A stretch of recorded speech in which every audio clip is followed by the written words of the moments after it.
What's up, YouTube? This is Renee, Adam's wife. I am on pickup duty today. I'm heading across to Top Coat to pick up the frame for Victor's bike. I got to get to putting that back together. So we'll go over, see how all this turned out, get it loaded up in the back of the truck, and take it back over there to him. They do a really great job, so it's totally worth the drive for us. Me, him, whichever of us makes the trip. So we'll go over and get it all loaded up, get it back to the shop so Adam can get to putting it back together. Let's go.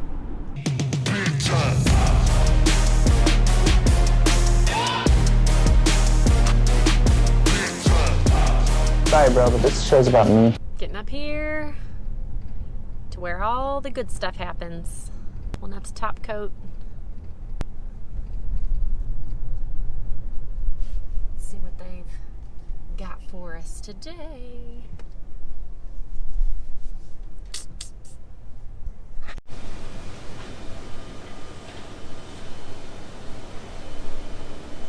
They got me all loaded up. They're seriously so quick. They're busy today though. They got a lot going on in there. So just picked up the frame from Top Coat. It looks awesome. Super clean, super nice. These guys do a great job. So we're gonna get it all wrapped up in blankets and head back to the West Coast. Round 23, the Super Motocross World Championship. We'll start with our big interview, bringing Ricky Carmichael back to the broadcast. So I think I showed you all the polishing that came back from my polisher. And right now I was just going to send it out all wrapped up, but then I forgot. I got to take inventory to make sure everything that goes out comes back. So we're going to take some pictures, but I just thought I'd show it to you. So we got the foot pegs, shifter pegs, foot peg mounts. I still have to remove that bolt. This is the custom back piece to the West Coast Chopper's ignition key switch. Those are the wheel spacers. So this goes in the wheel first against the bearing. And then this is going to go inside the Sproder brake mount. That goes over that. And this goes between it and the frame. And then that goes on the other side of the wheel. So that's what those are. This is going to be one side. This is going to go against the bearing. And then the floating piece for the front Springer brake bracket. And then this goes between the bracket and the Springer. Then we have the one-off axle block covers. This is the gas cap, the Villain gas cap. We had it polished. Now we're going to get it black anodized and just make it black. And it's going to look nice. Taillight housing that I machined. This little taillight mount that goes in there. Boop. One-off spacers. So this has the big hole. So this is the one that spaces the Sproder away from the wheel. This is the front disc spacer that I machined from scratch. This one will space the front disc off of the wheel. Custom shifter linkage. So I did the end pieces and I knurled it so it'll match the foot pegs and the shifter pegs. So that way it all kind of ties in together. It's going to be a kind of neat little detail piece. And then the pieces from the mid controls. So these go there. One goes like this. One's an outer cap, and then another one's and that goes like that. And I'm missing a piece that goes on there. Forgot about those. Those are the air cleaner mounts. When I bolted everything on, because it does run the Mikuni adapter, that the one that we're using kicks it out just a little bit, like 1/4 inch. So I made these to help space it out, but they would definitely get to stand out between that blonde motor and the black air cleaner. So we're going to go ahead and get these black anodized so that way that they just kind of blend in together. Makes that obvious. But I want to go back to last year when we were talking to you on these shows. Hayden is... Yo, just got my UPS in. I should check this out. Aluminart plating in California. Probably the fastest turnaround I've had in a long time from anybody. What we got? What we got? Ooh, that feels nice. Aluminart plating in California. I send my anodizing out there after I got it polished. UPS guy just dropped it off. Ew, way. Killing it. Look at that.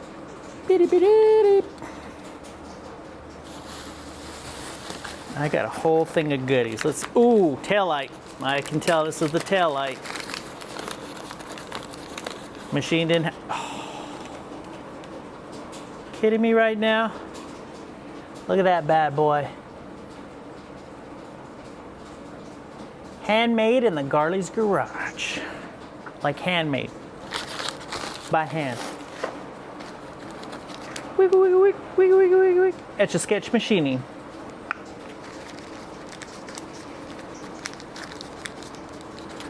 Ooh. This is the West Coast Choppers gas tanks. When you bought them from Custom Chrome, it come with a 5-shooter gas cap, and it came with a blank one. I had the blank one anodized black, so it just kind of blends in. So it's aluminum anodized black with the black knurling. Oh, that is gonna look so good in the black gas tank. It's just gonna blend in. Woo! Love it. Ooh, tapered wheel spacer right here. This has got to be the, yeah, this is the front one that goes between the hub and this. Oh, look at that. Look at that. Yeah, that's like straight out of a catalog, I'm telling you. Cool. Just want to let you know, so appreciate them for doing such a great job, and see you guys soon. Peace.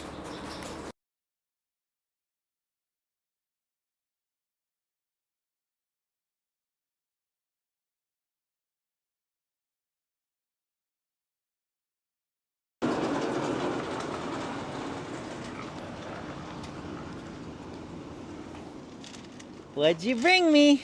Lunch. Oh. And parts. Oh. Let's see it. What'd you guess? Nice shirt, by the way. Yeah, thanks. I was dressed for the occasion. It's secret. Blankets? Yeah. You brought blankets? Yeah. Yes. I brought a frame. That looks so good. Oh, yeah. They did a great job. Very good job. What's in here? More parts. Oh, yeah. Victor is going to be stoked. I'm stoked. Thanks, babe. Welcome, babe. You.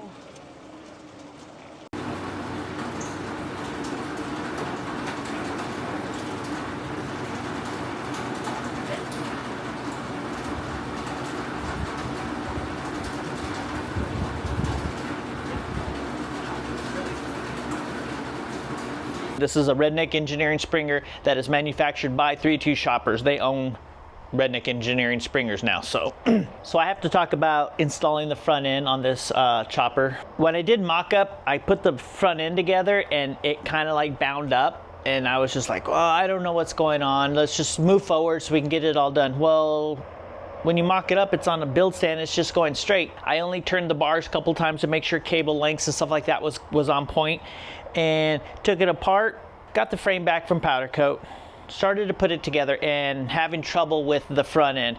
Now, I gotta say, what outstanding guys 3-2 Choppers are. Yes, they're my friends, and I could just brag about them because they're my friends, but I kind of was frustrated with the front end. It kept binding up, I was trying different things. I called them, told them I was frustrated, told them I probably would never run their front end again. They were like, wow, that's, you know, I guess that's pretty harsh. And then calmly, great, like customer service type of talking, they walked me through it. Jimmy did. John was in the background kind of telling Jimmy, you know, they were kind of discussing stuff, and they'd give me feedback. They were like, did you shim the bearings? Did you check this? Did you check that? Yeah, I checked everything out. It didn't even faze them. They just wanted to make sure that that thing was going to work right. They even offered to come over and help me put this thing on if I couldn't figure it out. So, I mean, what kind of customer service is that? Maybe there's a little extra because we are friends. I think both of us started about the same time building bikes, early 2000s. come to find out that the races in these cups, the races are way deep. So I ordered some new ones from Pro One. We're gonna give that a try today. I'm gonna go ahead and get this kind of torn apart real carefully. Get the new cup, get those cups taken back out. What's weird is because they worked just fine with the hydraulic front end that was on the bike, but then I went to switch it here and it's off. So I don't know. I already gave the front end back to the customer so he could sell it to recoup some money. So I'm not really sure what the difference was. So I'm gonna go ahead and put these Pro One cups on. Just by looking at them, I can kind of see that these races are gonna be a lot higher up to the edge of the cups. So I just wanted to give a shout out to 32 Choppers for being so calm, so polite, not getting defensive because of me kind of attacking them type of thing, you know? So these guys are such good guys. 32 Choppers, links in the bio. If you want a Springer, they have a Springer conversion kit that changes the front so it looks like a wishbone front end. So you can make like your less expensive Springer front ends look really expensive and look really nice. So they have those conversion kits. They make these cool dog bones for other Springers, not just theirs, but they actually have a great quality product. I would run another one if somebody wanted to run one. You know, I mean, the build quality is awesome. Made here in the USA, Fort Worth, Texas. I think this is the first full Springer I've ever gotten from. I've gotten a couple of the front conversion kits. I've done one for the Dirty Dog bar bike, the Sportster, the long one. We did the wishbone one with it real low. So I mean, the product's great. Let me go ahead and get this Springer removed, and then we'll switch out the cups, press in the new races, and get this front end back on. All right, let me get this done.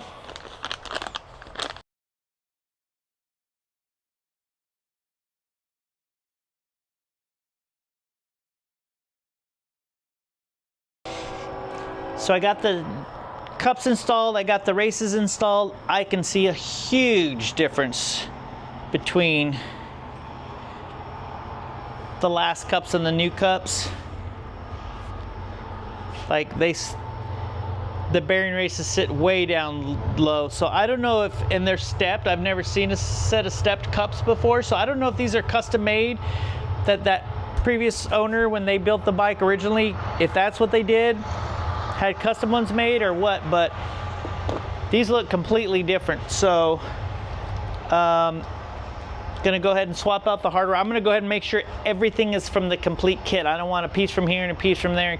So I'm putting their top dust shield on. I'm gonna put their lower fork stop on, and make sure everything's done, because I can tell you right now,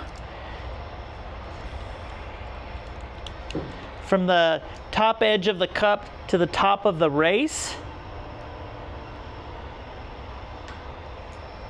oh, gotta turn it on.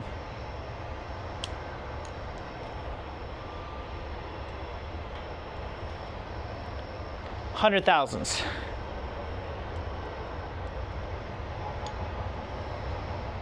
Almost 200 thousandths, 0.197, so almost 200 thousand. So it's 100 thousandths difference on the depth of the race, which is where the top of the to where the top of the bearing sits. Brain fart. So that's going to make a huge difference. The problem I was having, I guess I didn't explain the problem I was having, is when I would put the fork stem in there and I'd get it in there, like it was tightening up too much and it wasn't letting it spin. Well, the triple tree was crashing on the top and the bottom of the neck cups. So they said to shim out the bearings, so then I shimmed the bearings. Well, now I got it to where it was the bearings, there was enough shims out there to where when I did that, it wouldn't bind. Well, now I've separated it so far that the way that one's designed is that top tree sits over the top of the Springer post. Well, then when you bolt those bolts on, it actually pulls that top tree at an angle, so then it binds everything up again. So then it was like, as soon as I got the stem in there, now I got to tighten these bolts on top. As soon as I did that, it bound and there was no, like, you couldn't turn the handlebar. So I'm like, you got to be shitting me. So that's why I'm replacing the cups. I put the new races in there. I'm gonna pack the bearings real quick, get those packed, and then we'll set them in there, and hopefully this will all go back together nice and clean and smooth, and I can tighten up the deals and it'll spin no problem. So let's get that going.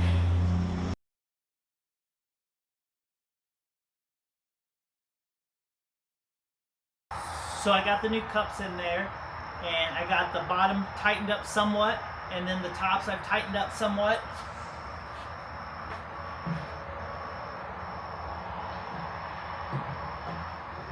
Look at that, like a glove. So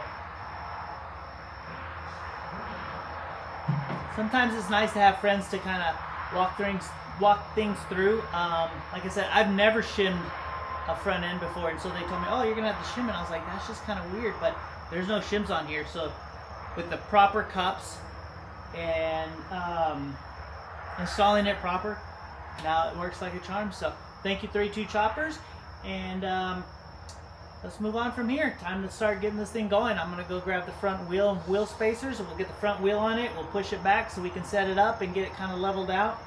And then I gotta put the motor in and out a couple times because I didn't mask where the motor sat. So what I'm going to do is I'm going to put some tape down. We're going to put the motor in. I'm going to draw where the motor sits. We're going to take the motor out. I'm going to grind off all of the powder coat.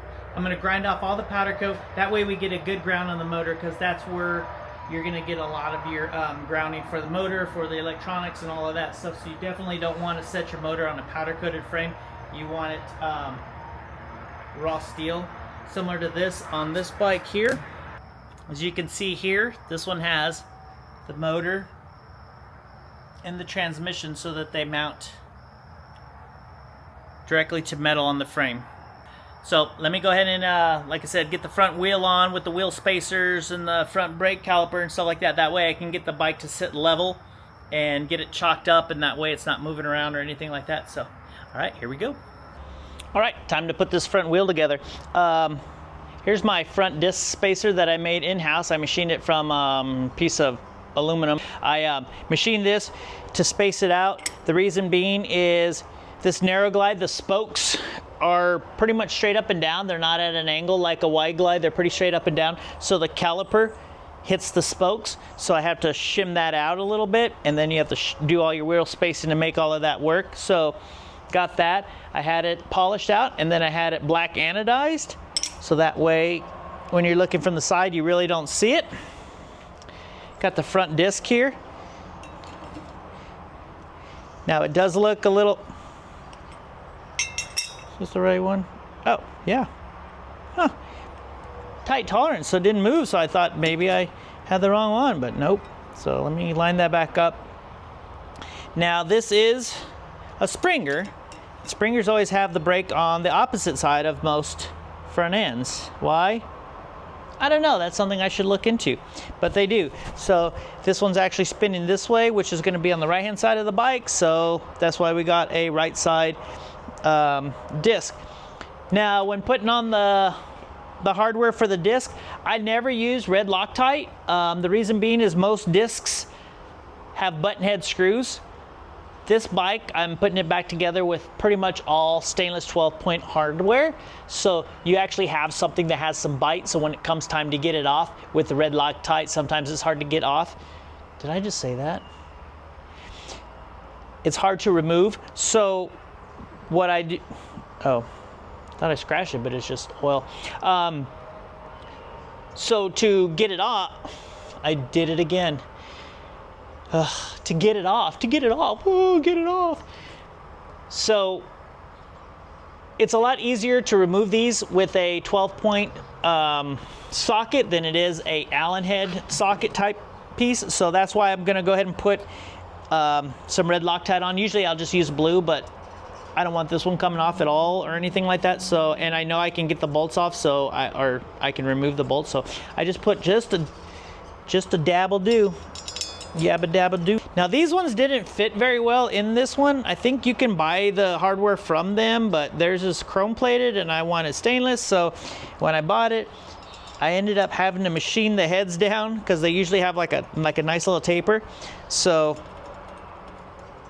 when I say I do everything custom, I do everything custom. I even machine these so that they fit in here, so that way this hardware would match the 12-point hardware that is in the Sproder. Once we do 12-point on this, then we do all 12-point. So you'll notice there's 12-point hardware all over this bike. Even the banjo bolt is a 12-point stainless banjo bolt. Doing this, you're going to, I like to get it started by hand, aka with just a ratchet, sometimes your fingers can't hold the screws. I'm not going to put any torque on it at all, just get it to where it kind of bottoms in there. Just snugs up, no snug. You're going to do it just like a car. This one, like a star on a car. So from here to here to here to here. And then we'll move to that one. I believe it's like anywhere from 16 to 24 foot-pounds of torque. So with it being like that, I will start out at 10 foot-pounds. Oh, yep, there's 10. Right there. I was gonna say like, oh, I don't think this goes down to 10, but it does. So I'm gonna click.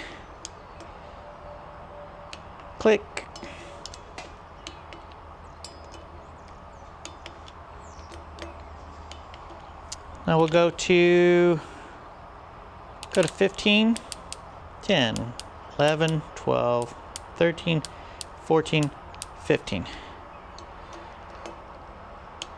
Just to make it an even number, I'm gonna go up to 25. We'll final torque at 25.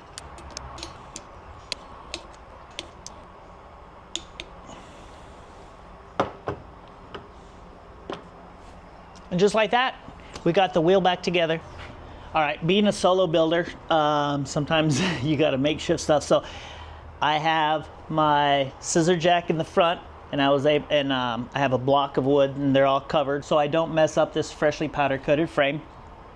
The back side of the frame has a strap on it to keep the bike from tilting forward, because the springer's heavy, and there's nothing in the rest of the bike, so it's offset. So what I did is I put a strap around the back real quick just to hold it in place, and then I lift the front jack up to get the axle pretty much in line. Well, probably need to go up a little bit more, but pretty close in line with the wheel, so that way when I'm putting spacers through, everything goes through nice and easy, and I'm not having to like ruffle feather, or not having to rough it up. Thought I was high enough, I'm not.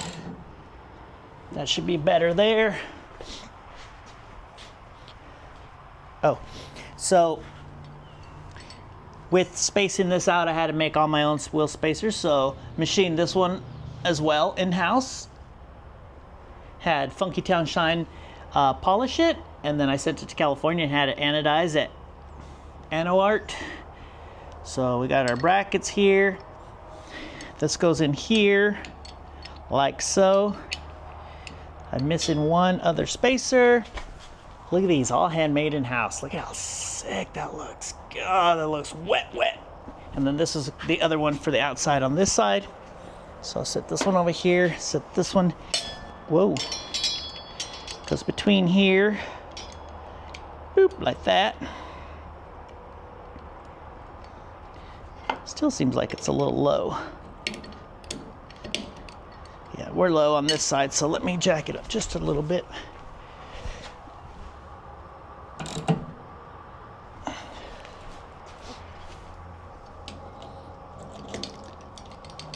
There she goes.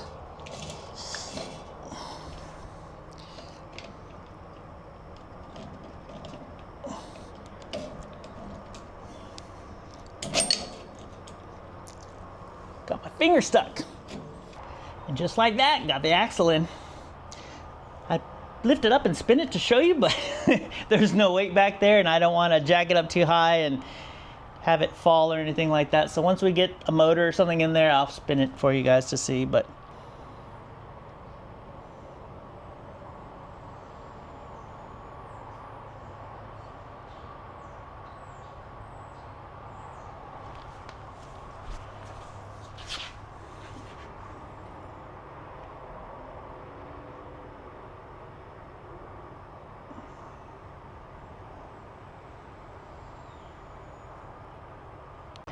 So a few things on this brake assembly that, of course, got to be custom.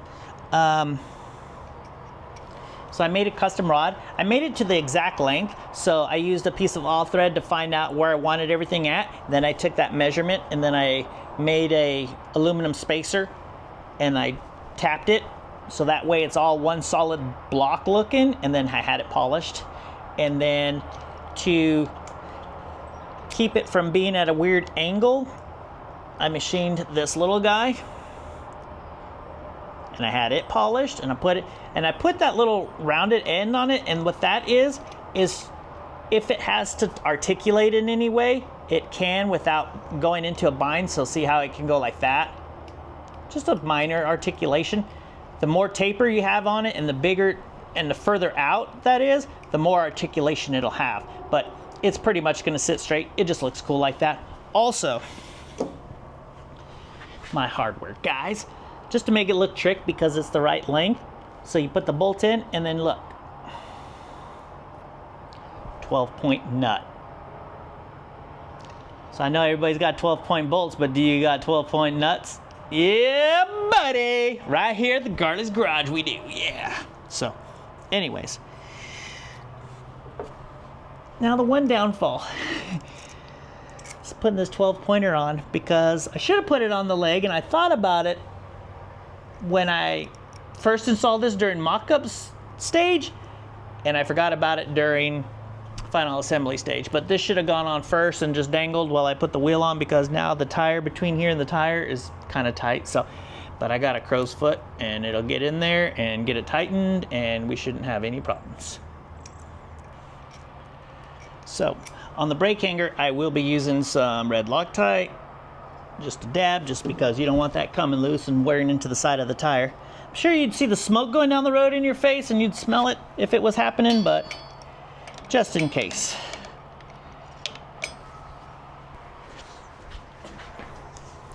Then on all the ARP bolts that are going into like aluminum or anything like that, usually I don't like to put Loctite on there. So what I use is the ARP Ultra Torque fastener assembly lube, and it keeps stainless steel bolts from seizing up.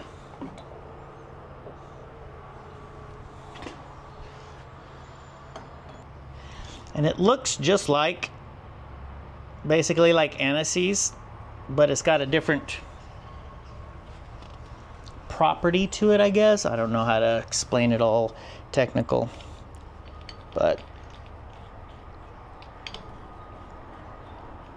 if you've ever gotten ARP stud bolts and stuff like that, they actually send you a little package. Looks just like this. Send you a little package with the hardware. But if you get online, I think I got this from Summit. You can get a whole jar of it from Summit, so that way you always have plenty on stock, plenty on hand.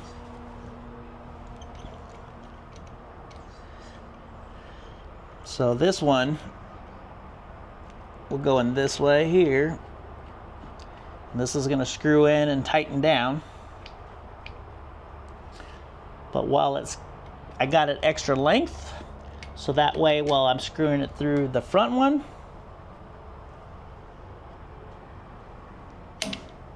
there we go.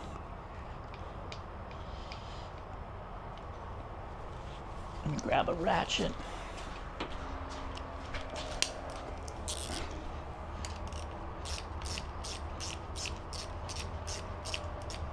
£1 pound, no foot. Haha, see what I did there? And then to hold this on is where that 12-point nut comes in. Instead of floating rotors, you have floating calipers on springers, because everything moves when the springers, when this is moving up and down. That's why it kind of floats a little bit. So that's why that's like that.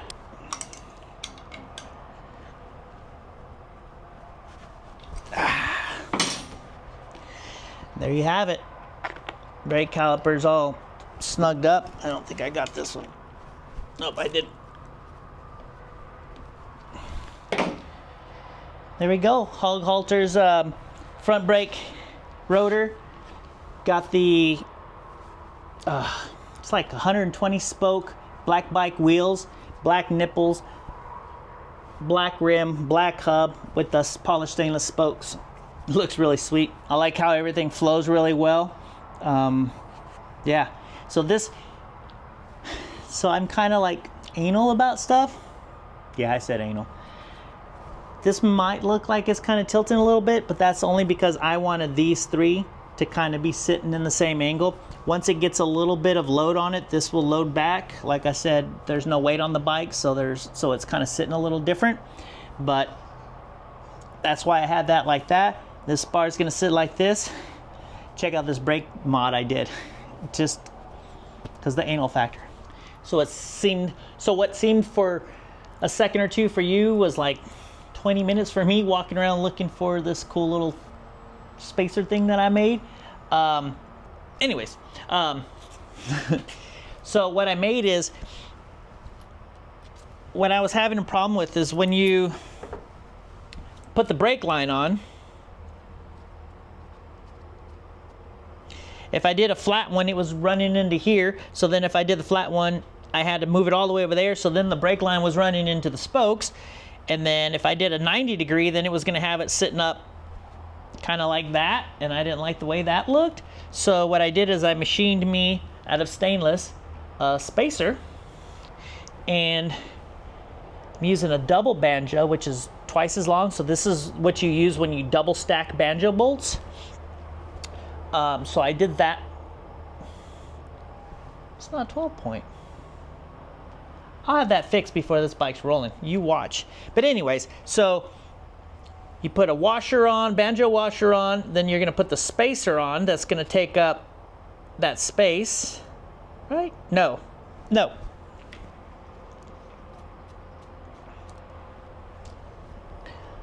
So then you put your banjo fitting on, which is like a 35 degree, 45 degree. Then you put another washer. They're not crush washers is what they are. Then you put this bad boy on. Bloop. Then you put your other crush washer at the bottom. Now I have raised the height of the banjo. I was looking at this thing wondering why I did it. So I had to do a little chamfer on the inside on one side so that it clears, because this shoulder is poking through. So to get a good seal, you have to put it that way, and then this washer on there, and then bolt it on there. My bad.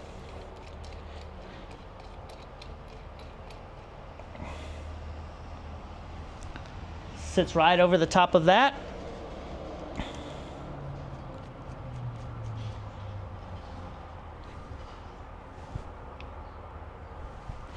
Now my brake line runs straight along the top of this one. So these three going this way, that didn't look good.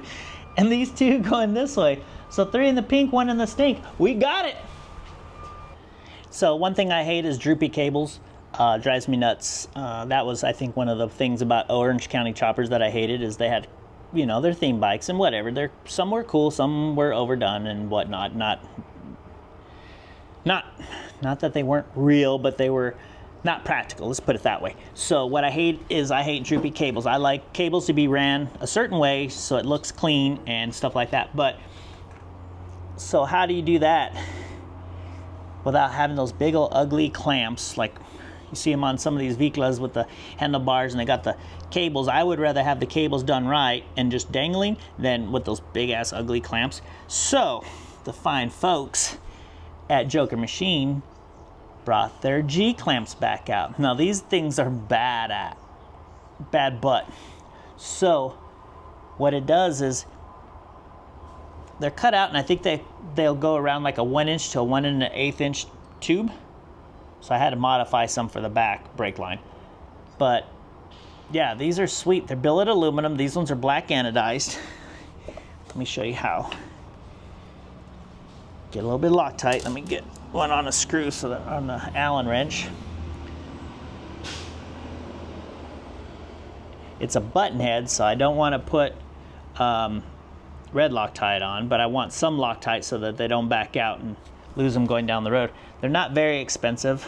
So you're just going to, I already pre-drilled and pre-tapped the hole during mock-up. That way I didn't mess anything up during powder coat or any of that other stuff. Oh wait, no, this is already powder coated, so yeah, I drilled and tapped while powder coated. Now they come in different sizes. They have a real small one and then they have a bigger one. This is, I believe, the bigger one of the two, so it does have a little bit of give just in case something gets kind of in a bind. But look at that, holds it right against the springer. I love it. Oh, look at that, that's like butter.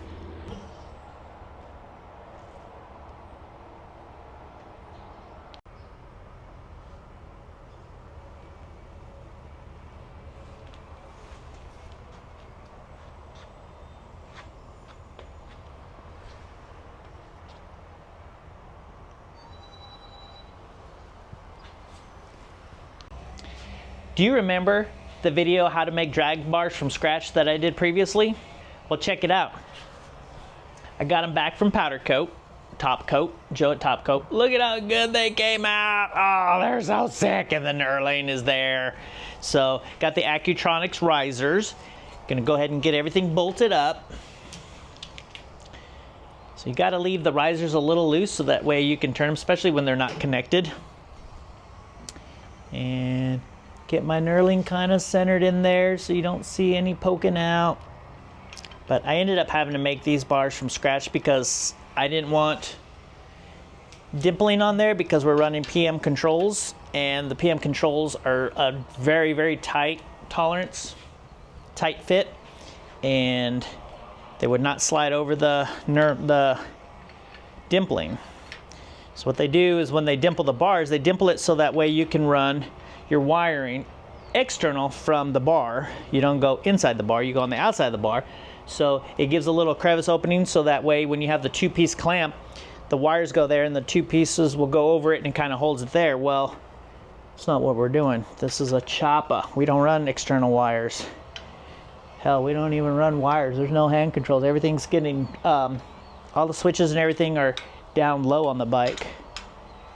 So got that there. Now I'm gonna check it to make sure they're flat with the earth, maybe just a little down. No, we're gonna do them straight. I'm gonna do it like this, and then when the customer picks up his bike, we can fine tune it from there. Oh, they're looking so good. Whoop. Put the caps on just for the full effect.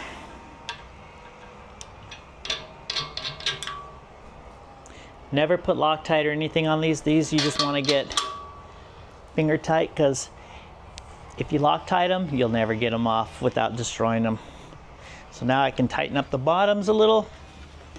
Oh yeah, nice and tight. That's what he said. So ready to get the PM controls on. He ordered some other grips and we used that for mock-up, but the more we looked, the controls had these pegs, but they were in just a standard finish, so I had them polished and then anodized in black. And then Speed Dealer makes the grips that actually match. So we changed over to Speed Dealer grips, so we're gonna be putting those on, made in America. So we're gonna put those on, so let's get these on. What I like to do is I like to use the grip to help me locate everything. So I'll like put the control on and then I'll put the grip on. Oops. Oh. Set screw sticking out a little bit.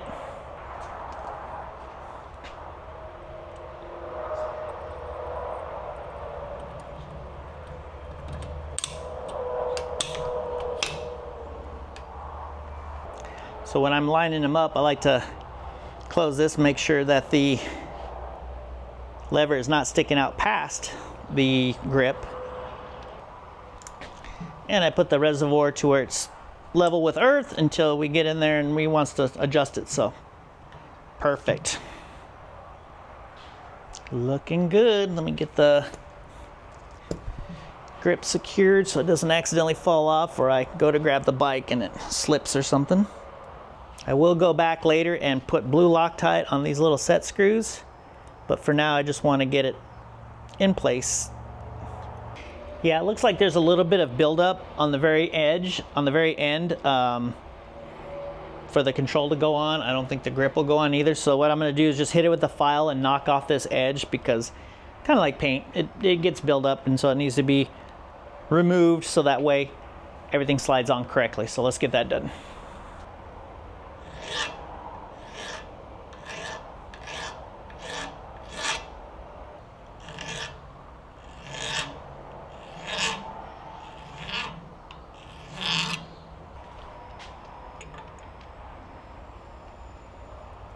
There we go. Yeah, once it gets past that, no problem.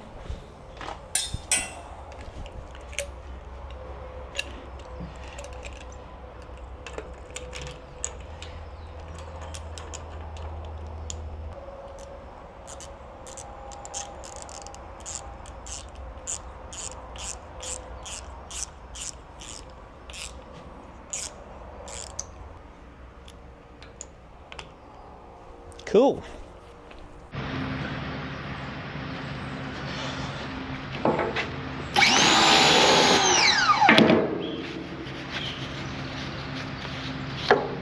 So I'm always posting videos of me washing motors, washing different stuff, but when you're fabricating, and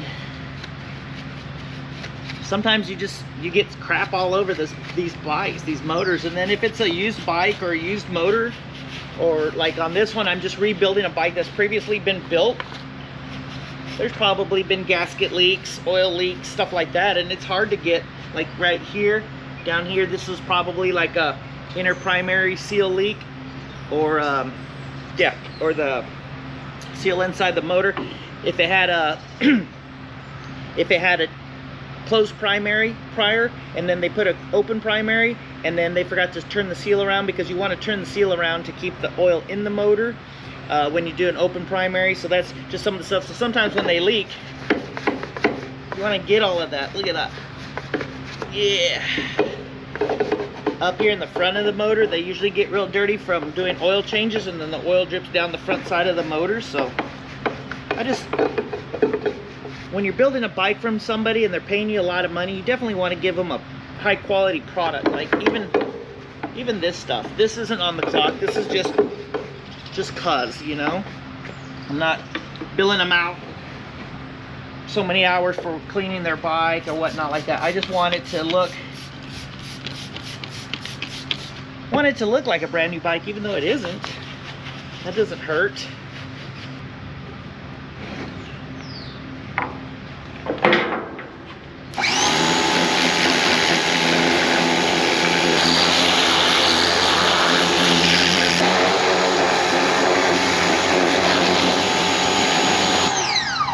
That's looking good. I never knew why Harley calls these motors blonde motors. This isn't a Harley motor, it's a RevTech motor, which I know a lot of people are going to talk crap about a RevTech motor. It's a knockoff Harley Davidson motor. Same thing as S&S and Ultima, except this one's built overseas, which the only downfall to that is, especially because of the company, they were big back in the day, but Custom Chrome, who's the one that distributes these, they went out of business, or actually they're only in business overseas, so getting parts for these motors is near impossible. I've had one that a guy blew up his custom bike that had a RevTech motor, and we tried to get pistons for it, and it took like, they said it was like, we might see them in 6 months, we might see them in a year and a half. And the customer's like, I'm gonna be down for almost maybe a year and a half. So I ended up talking to a company, I can't even remember, because this was like in like 2010, and they actually machined the cylinder. I don't remember if it was the bottom or the top side. They machined it so that the motor would take S&S pistons. So we bored it out for the oversized pistons, and then modified the cylinder, so now that motor takes S&S pistons. So now if he ever blows up his motor, he can just throw in some S&S pistons and it'll work.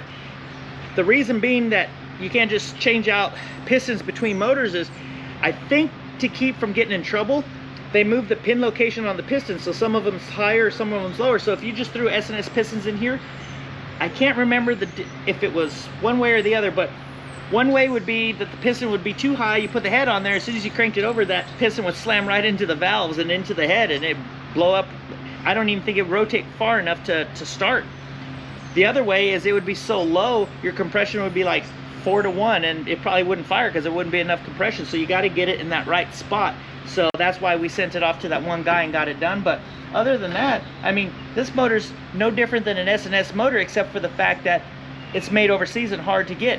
Of course we all want S&S motors. They're made in America. They're more expensive, but it's quality made. It's not overseas, you know, little kids building these motors or whatever however they're built. You know, that's just the rumors. But you want a quality motor, of course everybody's gonna go to S&S. They're just kind of pricey. So, but I mean, for back in the days, these things ran great. 100 cubic inch, 110 cubic inch, and they were like 100 horsepower, which is perfectly fine. So, but we're making it look good now. Oh, that just makes me, I don't know why they call it blonde. It's a gray motor. Blonde and gray is totally different. Like, maybe it's an old blonde? I don't know.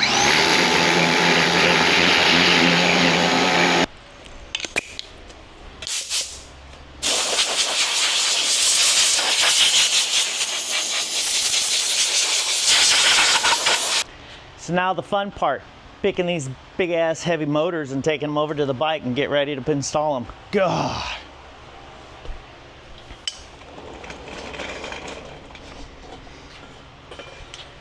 Yeah, a lot of people don't understand. These motors are probably a couple hundred pounds, so like, you know, sometimes it's hard. And they're heavy, you know.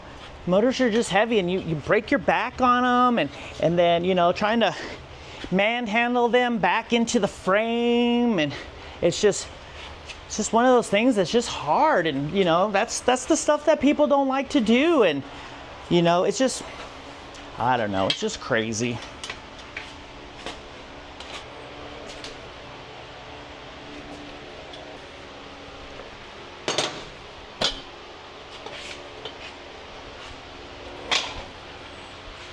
There you have it.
So what I used on there is it's one of these little pads.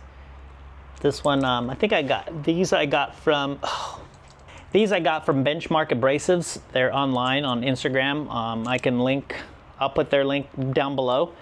But yeah, this one, just what it does is it'll remove material, but it'll remove material that's on top of the metal without removing material from the metal, if that makes sense. So you're not gouging it or anything like that. You're just taking stuff off and then kind of polishing the metal. So that's what you want to use. You can use like an abrasive disc or something like that, but you gotta move flat so you don't put gouges and you don't warp and you don't do all that stuff to the metal. So this is the best way to go. That's how I go.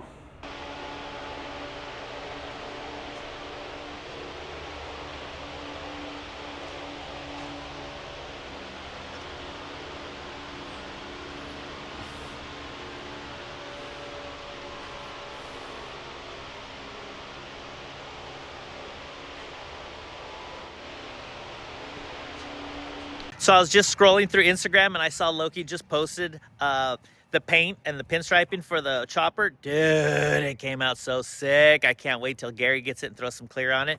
But yeah, that's awesome. Check it out.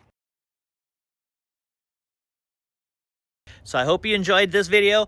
Don't forget to like and subscribe. And then if you missed the first episode, it's right here. We're going to have the next one coming soon. Here's one that you might like. And stay tuned. Episode 3, we're going to get a little bit deeper into the final assembly stages. Thanks again. Y'all take care. Peace.